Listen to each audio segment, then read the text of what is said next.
पर ही सवाल उठा दिए हैं। प्रोफेसर ल्यूक मोंटेग्नियर ने चौंकाने वाला दावा किया है। उन्होंने कहा है कि वैक्सीन कोरोना वायरस को रोकने के बजाय उसे और भी ज्यादा ताकतवर बना रही है और कोरोना के नए नए वेरिएंट आने के पीछे भी टीका ही है।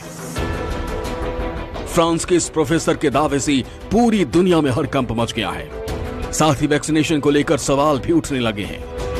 हालांकि प्रोफेसर अपने दावे पर अटल हैं। एक इंटरव्यू में प्रोफेसर ल्यूक मोंटेग्नियर ने कहा कि वैक्सीन कोरोना वायरस को नहीं रोकती, वैक्सीन इसके विपरीत काम करती है, यानी वायरस को ताकतवर बनाती है। टीके से कोरोना के नए वेरिएंट ज्यादा खतरनाक होते हैं। वैक्सीनेशन पर पैंडेमिक साइंटिस्ट की खामोशी पर उन्होंने हैरानी जताई। उन्होंने कहा कि वैक्सीन से जुड़े सभी तथ्यों के बारे में महामारी वैज्ञानिकों को अच्छे से पता है। बावजूद इसके उन्होंने इस पर कुछ भी कहने की जहमत नहीं उठाई। फ्रांस के प्रोफेसर ल्यूक मोंटेग्नियर को 2008 में नोबेल पुरस्कार मिल चुका है और वो जाने माने वायरोलॉजिस्ट भी हैं। इसलिए उनके दावे को हल्के में नहीं लिया जा सकता। प्रोफेसर ल्यूक मोंटेग्नियर ने वैक्सीनेशन को वैज्ञानिकों और मेडिकल की बड़ी गलती बताया। उन्होंने दावा किया कि वैक्सीनेशन पर खामोशी वैज्ञानिकों की बड़ी गलती है, जिसे किसी भी कीमत पर स्वीकार नहीं किया जा सकता। पूरे मामले को इतिहास में भी दर्ज किया जाएगा, क्योंकि टीकाकरण ही नए वेरिएंट पैदा कर रहा है। वैक्सीन शरीर में एंटीबॉडी बनाती है, जिससे वायरस दूसरा रास्ता खोजने या फिर मरने को विवश होता है।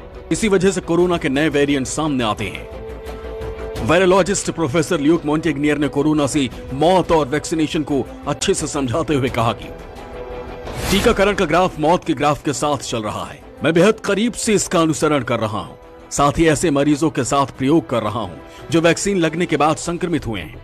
रिसर्च से पता चला कि वो ऐसे वेरिएंट बना रहे हैं जिन पर कोरोना वैक्सीन कम प्रभावी है। इसको एंटीबॉडी डिपेंडेंट इनहेंसमेंट कहा जाता है।